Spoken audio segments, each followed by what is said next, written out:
आहिस्ता चल ए जिंदगी, कुछ कर्ज चुकाने बाकी हैं, कुछ दर्द मिटाने बाकी हैं, कुछ फर्ज निभाने बाकी हैं। नमस्कार, आपका हार्दिक स्वागत है आपके अपने चैनल चेतना मंच पर और आप इस समय देख रहे हैं अपना प्रिय कार्यक्रम मंथन। आज हम मंथन में एक संवेदनशील यानी सेंसिटिव विषय पर बात करेंगे। सेंसिटिव इसलिए कह रहा हूं कि मैं जिन लोगों को इस मामले में खुल्लम खुल्ला नंगा करूंगा वो शायद मेरे खिलाफ बोलेंगे, मुझे गालियां देंगे। कोई बात नहीं। बात दरअसल ये है कि रोज बैंकों का घोटाला हमारे सामने आता है। बैंकों में होने वाले घपलों और घोटालों का इतना गजब हाल है कि रोज तीसरे दिन एक घोटाला सामने आता है।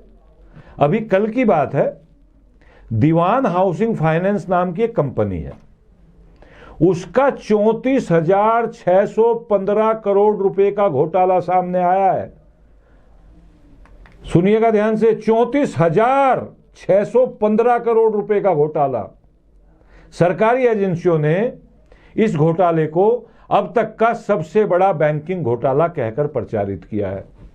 इस मामले का खुलासा हमारी सीबीआई की एक टीम ने किया है और उन्होंने एक नई रिपोर्ट दर्ज की है। सीबीआई अब आगे मामले की जांच कर रही है। जांच शब्द को याद रखिएगा। घोटाले के मास्टरमाइंड दो सगे भाइयों कपिल बधावन और धीरज बधावन को बताया जा रहा है। आपको 24,814 करोड़ का बैंक घोटाला करने वाले नीरव मोदी जी याद है ना? याद होंगे, नहीं तो याद कर लीजिए। 12,000 करोड़ का घोटाला करने वाले एपीजी शिपयार्ड कंपनी के मालिक ऋषि अग्रवाल तो याद होंगे, उन्हें भी याद कर लीजिए। 18,000 करोड़ का बैंक घोटाला करने वाले विजय माल्या जी, ये तो याद होंगे ही। इन 5 बैंक घोटालों के द्वारा बैंकों के 90,000 करोड़ रुपए लूट लिए गए हैं। या यूं कहूं कि कुछ लाला इन बैंकों के 90,000 करोड़ रुपए लूटकर हजम करके भाग गए हैं। हमारी सरकार और हमारा नाकारा सिस्टम बस अब जांच और बस जांच करेगा। ये जांच चलती रहेगी, फिर मामले अदालत में जाएंगे। वहां क्या होगा? तारीख पर तारीख ये खेल चलेगा। अब सवाल ये उठता है कि आए दिन अरबों रुपए की इस लूट खसोट के लिए कौन जिम्मेदार है? दरअसल ये जो पैसा लूट कर कुछ लोग अपनी अपनी तिजोरियां भर रहे हैं या दूसरे देशों के बैंकों में भर रहे हैं, ये हम और आप जैसे करोड़ों लोगों की खून पसीने की कमाई से दिए गए टैक्स का पैसा है। इसलिए मुझे दर्द हो रहा है। मेरा पैसा है, आपका पैसा है, इस देश के हर नागरिक का पैसा है और सरेआम इस धन को कोई लूट कर ले जा रहा है। हमारी सरकार और सिस्टम यानी पूरा प्रशासनिक तंत्र कुछ नहीं कर पा रहा है। थोड़े से महीने कुछ शांति सी रहती है, फिर एक और बड़ा घोटाला,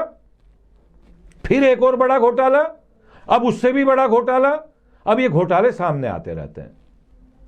तो सवाल यही है कि क्या हमारी पहले की सरकारें, गौर से सुनिएगा, क्या हमारी पहले की सरकारें या अब की सरकार इतनी निकम्मी है या वो निकम्मी थी जो इन घोटालों को रोक नहीं पाती है? जी नहीं, सरकार कोई भी निकम्मी नहीं होती है। निकम्मा है हमारा वह प्रशासनिक तंत्र जिसको अंग्रेजों ने बनाया था। दुर्भाग्य से हम आज भी अंग्रेजों के बनाए हुए तंत्र को ही अपनाए हुए हैं। इसी तंत्र से वो बैंकिंग तंत्र भी आता है जो रोज इन घोटालों का हिस्सा बनता है। हमारी इंडियन एडमिनिस्ट्रेटिव सर्विस तथा इंडियन पुलिस सर्विस अंग्रेजों की बनाई हुई है। जी हां, आजादी से पहले अंग्रेजों ने ये दोनों सर्विसेज को डिजाइन किया था, बनाया था और लागू किया था। अंग्रेजों ने हमारे देश को गुलाम बनाए रखने तथा देश को लूटते रहने के लिए यह सिस्टम बनाया था। अब हमारा और आपका इस देश का यह दुर्भाग्य है कि आजादी के 75 साल बाद भी हम अपना एडमिनिस्ट्रेटिव सिस्टम नहीं बना पाए, अंग्रेजों का बनाया हुआ सिस्टम ही चला रहे हैं। मेरा और मेरे जैसे करोड़ों लोगों का मत है कि जब तक भारतीय प्रशासनिक व्यवस्था यानी इंडियन एडमिनिस्ट्रेटिव सिस्टम नहीं बदला जाएगा, तब तक देश की सारी समस्याएं, चाहे वो भ्रष्टाचार की समस्या हो, बेरोजगारी की समस्या हो, भूखमरी की समस्या हो, पीने के पानी की समस्या हो और ये रोज घोटाले दर घोटालों की समस्या हो, सब यूं ही चलते रहेंगे और हमारी और आपकी कमाई ऐसे ही लुटती रहेगी। इस विषय पर इसी कार्यक्रम मंथन में हम पहले भी बात कर चुके हैं। पुरानी वीडियो भी आपको इसी चैनल पर मिल जाएगी, आप चाहें तो देख सकते हैं।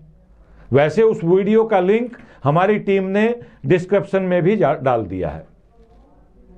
तो इस विषय पर सोचना जरूर। मुझे जो गालियां मिलनी है वो मिलेंगी, लेकिन आपको तो पता है चेतना मंच को सच कहने की बीमारी है और हम सच को सच कहते रहेंगे जब तक देश की अंग्रेजों द्वारा बनाई गई ये व्यवस्था नहीं बदलेगी। काले अंग्रेज जो हमारे ऊपर थोप दिए गए हैं, जो अफसरों के रूप में राजा बन के बड़े बड़े बंगलों में बैठे हैं, जब तक उनका सोचना, उनका जीना, उनका चलना, उनका रहना फिरना, काम करना नहीं बदलेगा, तब तक हमारा देश नहीं बदल सकता।